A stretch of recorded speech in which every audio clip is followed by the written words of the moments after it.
Assalamualaikum warahmatullahi wabarakatuh, dan salam sejahtera untuk kita semua. Apa kabar hari ini anak-anak? Ya, semoga anak-anak sekalian selalu diberikan kesehatan dan semangat untuk terus belajar walaupun kita hanya belajar dari rumah. Nah, baik anak-anak, hari ini kita akan masuk pada bab garis dan sudut. Ya, nantinya kita akan membahas dulu tentang garis, kemudian setelah pembahasan tentang garis selesai, kita akan membahas tentang sudut. Ya, kita langsung masuk ke pembahasan kita yang pertama.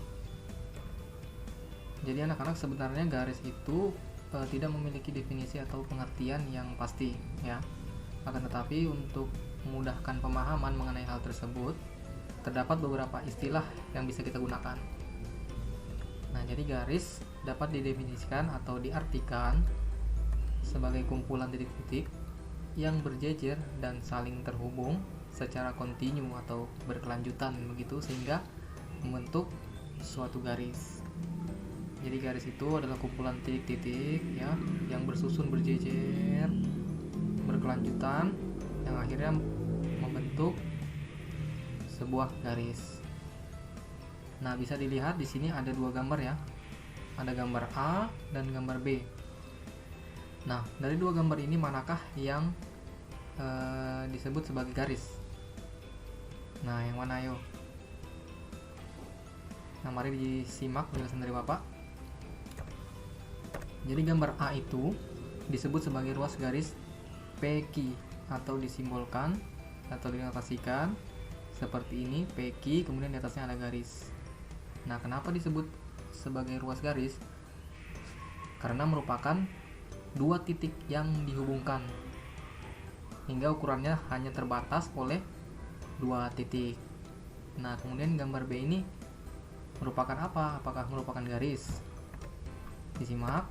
Nah, jika kedua ujung P dan Q, titik P dan Q ya, diperpanjang tanpa batas dengan menambahkan tanda panah, ini ada tanda panah, seperti pada gambar B, barulah kita peroleh sebuah garis. Nah, tanda panah ini apa maksudnya? Tanda panah ini artinya bisa diperpanjang tak terbatas ke kiri ataupun diperpanjang tak terbatas ke kanan ya. Jadi garis itu tak terbatas, bisa diperpanjang kiri maupun kanan. Sedangkan luas garis dia terbatas, dibatasi oleh dua titik ya gitu. Nah, kemudian garis ini dapat diberi nama dengan dua cara. Ya, kalau tadi ruas garis kan bisa kita lihat namanya bisa dituliskan seperti ini, ruas garis PQ ya, ruas garis PQ atau disimbolkan seperti ini. Nah, kalau garis itu bisa dinamakan dengan dua cara. Cara yang pertama yaitu kita dapat memberi nama garis dengan menyebutkan dua titik yang dilalui garis tersebut. Dua titik yang dilalui oleh garis tersebut. Nah, bisa dilihat pada gambar B.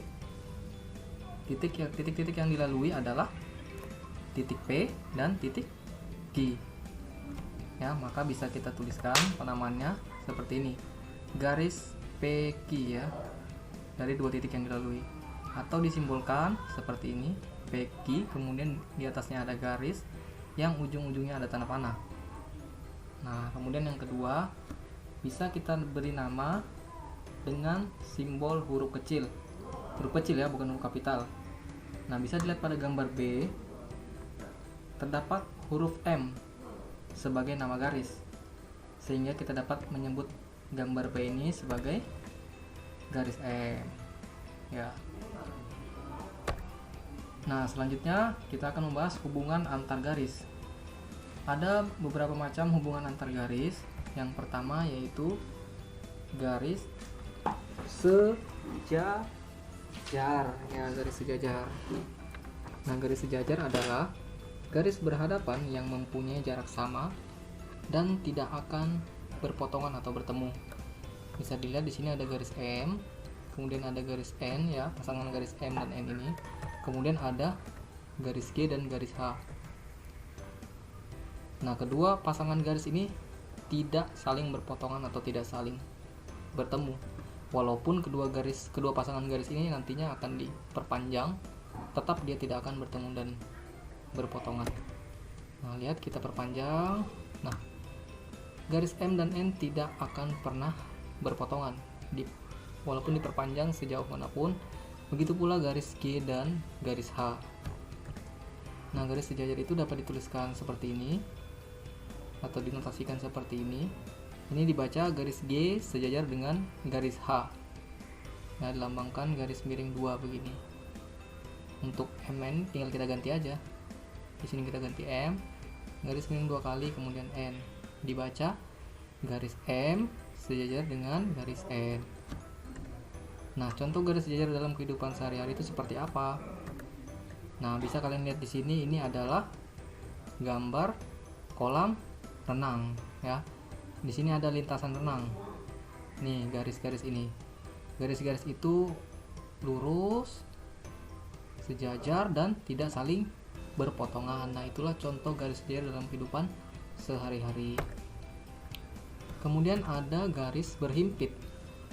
Nah, garis berhimpit adalah garis-garis yang terletak pada satu garis lurus atau garis-garis itu saling bertumpuk. Nah, bisa dilihat di sini ada garis I, kemudian di atasnya ada berhimpit garis J atau bertumpuk garis J.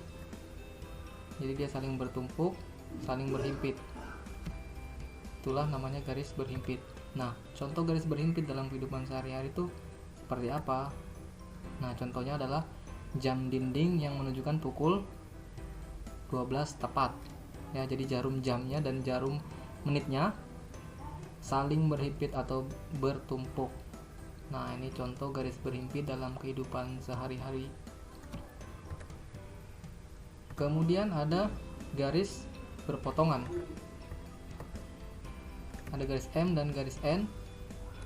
Ya, garis berpotongan itu adalah garis yang bertemu pada satu titik yang disebut dengan titik potong. Di sini ada garis M dan garis N yang berpotongan di satu titik. Titiknya di mana ya? Di sini. Di titik O. Itulah garis berpotongan ya. Berpotongan atau bertemu di satu titik. Nah, kemudian ada juga garis berpotongan tegak lurus.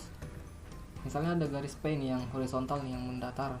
Kemudian ada garis tegak atau vertikal. Nah, mereka saling berpotongan di satu titik, yaitu titik O juga. Nah, ciri-ciri garis itu saling berpotongan tegak lurus adalah adanya sudut siku-siku ya. Jadi keempat sudutnya ini nanti adalah sudut siku-siku. Maka garis itu adalah garis yang berpotongan tegak lurus. Nah, dapat dituliskan atau dinotasikan seperti ini. Ini bacanya adalah garis P tegak lurus garis Q. Nah, contoh garis berpotongan dalam kehidupan sehari-hari adalah, nah ini bisa dilihat adalah jembatan ya, jembatan besi. Nah, bisa dilihat besi-besinya ini yang saling terhubung ini. Nah, ini berpotongan di satu titik nih, titik yang ini. Ini juga ada berpotongan. Ini juga sampai ke sana, ini juga berpotongan. Nah, itulah contoh-contoh garis berpotongan dalam kehidupan sehari-hari. Ini kita misalkan sebagai garis yang besi panjang ini. Nah, berpotongan di sini dia. Ya, itulah contoh garis berpotongan dalam kehidupan sehari-hari. Ya, cukup sekian pembahasan kita pada hari ini, materi yang Bapak sampaikan hari ini. Jika ada pertanyaan, silahkan menghubungi Bapak atau disampaikan di grup WA. Ya, silahkan. Kemudian Bapak minta untuk materi yang Bapak jelaskan ini kalian catat. Kemudian nanti silahkan perlihatkan ke Bapak. Ya. Kemudian untuk pertemuan yang selanjutnya kita akan membahas tentang membagi ruas garis menjadi bagian yang sama panjang. Jadi pertemuan kita selanjutnya akan membahas itu. Ya, saya kira cukup sekian, Bapak kira cukup sekian pertemuan kita hari ini. Semoga anak-anak tetap semangat untuk belajar, dan Bapak ingatkan kembali tetap jaga protokol kesehatan. Kalau kita keluar rumah disuruh beli mungkin sama orang tua atau ke tempat ibadah, tetap patuhi protokol kesehatan karena kita belum sepenuhnya terbebas dari yang namanya pandemi COVID-19. Ya, Bapak akhiri. Assalamualaikum warahmatullahi wabarakatuh dan salam sejahtera untuk kita semua.